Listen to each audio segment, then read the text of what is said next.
আনার জন্য দেশ, সরকার, আমার প্রতিষ্ঠান আমাকে পুরস্কৃত করছে।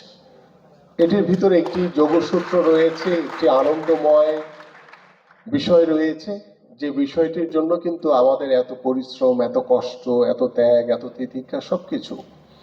সো আমি আশা করি যে আনসার এবং গ্রাম প্রতিরক্ষা বাহিনী যেভাবে সারা বাংলাদেশের প্রতিটি অঞ্চলে একদম তৃণমূল পর্যায়ে ছড়িয়ে ছিটে থাকা অনেকেই অনেক কষ্ট করে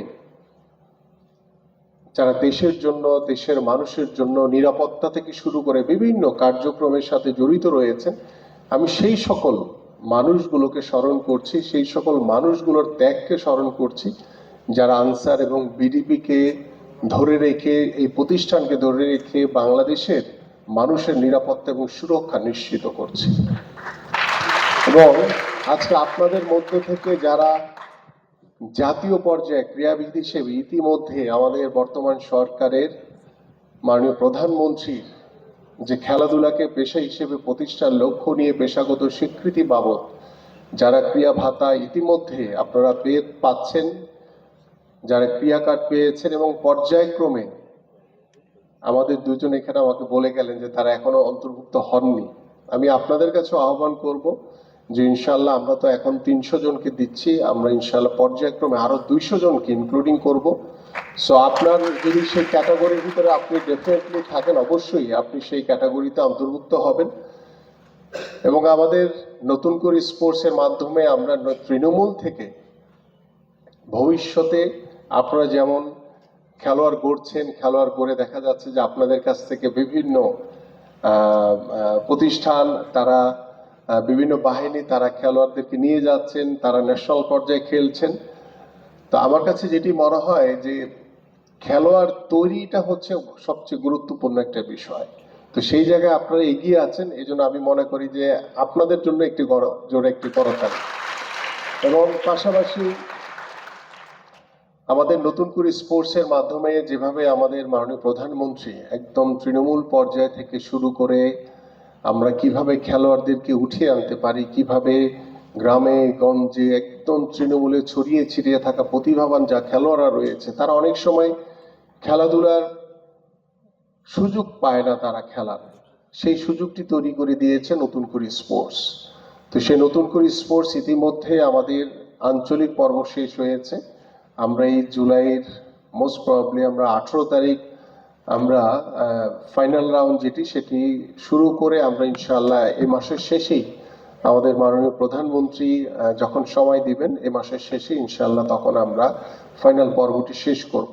তো আমাদের প্রথম নতুন করে স্পোর্টস ইনশাআল্লাহ জুলাইয়ের ভিতরেই আমরা শেষ করছি, কিন্তু জুলাইয়ের ভিতরে প্রথম জাতীয় রাউন্ড শেষ হলেও কিন্তু জুলাইয়ের 1 তারিখ থেকে আমরা দ্বিতীয় সিজন যেটা শুরু হবে, দ্বিতীয় মেয়াদে নতুন করে স্পোর্টসের রেজিস্ট্রেশন কার্যক্রম আমরা আনুষ্ঠানিকভাবে ইনশাল্লাহ 1 জুন থেকে উদ্বোধন করব। তো আমাদের পরবর্তী যে দ্বিতীয় যে সিজনের যে নতুন করে স্পোর্টস সেটি ইনশাল্লাহ আমরা সেপ্টেম্বর থেকে একটি বাৎসরিক ক্যালেন্ডার মেনটেন করে আমরা সেটি আপ টু মার্চ এপ্রিল 2027 পর্যন্ত আমরা গিয়ে শেষ করব ইনশাল্লাহ। এইভাবে আমাদের এই প্রোগ্রামগুলো, কর্মসূচিগুলো চলমান থাকবে।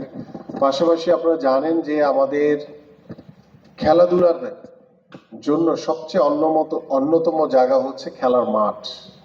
সে মাঠের অনেক অভাব রয়েছে আমাদের, সবসময় এই কথাটি আমরা দেখে এসেছি, আমরা নিজেরাও বলে এসেছি। যেমন আমরা ছোটবেলায় যেভাবে খেলেছি, আমাদের বাবা মারা যেভাবে আমাদেরকে খেলার জন্য ছেড়ে দিয়েছে, কিন্তু এখনকার বাবা মা হিসেবে আমরা মনে হয় যে অনেকটাই সাহস পাই না আমাদের সন্তানদেরকে ছেড়ে দেওয়ার জন্য, সেই পরিবেশও নাই। বাট সেই পরিবেশকে ফিরে আনার জন্য আমি এবং আমাদের মন্ত্রণালয়, পাশাপাশি আমাদের সরকার এবং আমাদের মাননীয় প্রধানমন্ত্রী তিনি অত্যন্ত মনোযোগ দিয়ে সেই কাজগুলো করছেন, যে আমরা কিভাবে খেলার মাঠ তৈরি করতে পারি। আমরা ঢাকা সহ সারা বাংলাদেশে আমরা খেলার মাঠ তৈরি করার জন্য ইতিমধ্যে আমাদের কার্যক্রম শুরু হয়েছে। তা আশা করি ইনশাল্লাহ আমরা সেই খেলাধুলার বান্ধব একটি পরিবেশ আমরা খুব দ্রুত সময়ের ভিতরে ফিরিয়ে আনতে পারবো, যাতে আমাদের ভবিষ্যৎ প্রজন্ম, আমাদের বাবা মারা যাতে তার সন্তানকে খেলোয়াড় হিসেবে প্রতিষ্ঠিত করতে পারে, সেই সুযোগটি আমরা তৈরি করে দিতে চাই ইনশাআল্লাহ। পাশাপাশি আমি মনে করি যে আনসার ও বিডিপির যে কার্যক্রম সত্যি এটি প্রশংসনীয়। কারণ আমি যখন খেতে খেতে কথা বলছিলাম আমাদের মহাপরিচালকের সাথে, তাই এক সময় কিন্তু আনসার ফুটবল টিম হয়েছে, আমার মনে আছে এখনো, যে আমি নিজে ওই টিমের বিপক্ষে খেলেছি। আমাদের আলফাজদের মতো, আলফাজ আরমানদের মতো অনেক স্বনামধন্য ন্যাশনাল প্লেয়াররা খেলেছিল, বাট দীর্ঘদিনের একটি গ্যাপে সেই জায়গাটি আমার মনে হয় যে হারিয়ে গেছে। বাট গত 2 বছর ধরে চেষ্টা করা হচ্ছে এবং আশা করি যে এখন একটি পর্যায়ে এসছে, এবং আশা করি যে ভবিষ্যতে, আমি ইতিমধ্যে বলেছি যে আমাদের যে বাংলাদেশ গেমস আগে হতো সেটি কিন্তু প্রায় বন্ধ হয়ে গেছে। সে বাংলাদেশ গেমস ফিরিয়ে এনে কিংবা আমাদের শের বাংলা কাপ, আমাদের সরোয়ার্দী কাপ, এই ধরনের টুর্নামেন্টগুলোতে বিভিন্ন বাহিনী তারা অংশগ্রহণ করত, সেটি কিন্তু অনেকটাই হারিয়ে গেছে। আমার কাছে মনে হয় যে বর্তমান সরকার, আমরা যেহেতু ওই খেলাধুলার বিষয় নিয়ে অত্যন্ত গুরুত্ব দিয়ে আমরা কাজগুলো করছি, তা আশা করি ইনশাল্লাহ আমরা সেই আনসারের সেই জৌলস, সেই সুনাম, সেই ঐতিহ্য আবারও খেলার মাঠে রাষ্ট্রীয়ভাবে এবং আন্তর্জাতিকভাবে আমরা সেই বিষয়গুলো আবারও দৃশ্যমান দেখতে পারবো, এই প্রত্যাশা করছি আপনাদের সবার কাছে। তো ইনশাল্লাহ আনসারকে এবং বিডিপিকে এগিয়ে নিয়ে যাওয়ার জন্য আপনারা যেভাবে আমাদের দেশের নিরাপত্তা, আমাদের প্রতিটি সমাজের নিরাপত্তা নিশ্চিত করার জন্য যেভাবে অক্লান্ত পরিশ্রম করছেন, ঠিক তেমনি খেলাধুলার মাধ্যমেও আপনারা যে পরিশ্রম করে দেশ এবং আন্তর্জাতিকভাবে যে পদকগুলো আমাদেরকে উপহার দিচ্ছেন, আশা করি আমি আমার জায়গা থেকে আমার যুব ক্রীড়া মন্ত্রণালয় সবসময় আপনাদের পাশে যে কোনো সার্বিক সহযোগিতার জন্য সবসময় পাশে থাকবে ইনশাআল্লাহ।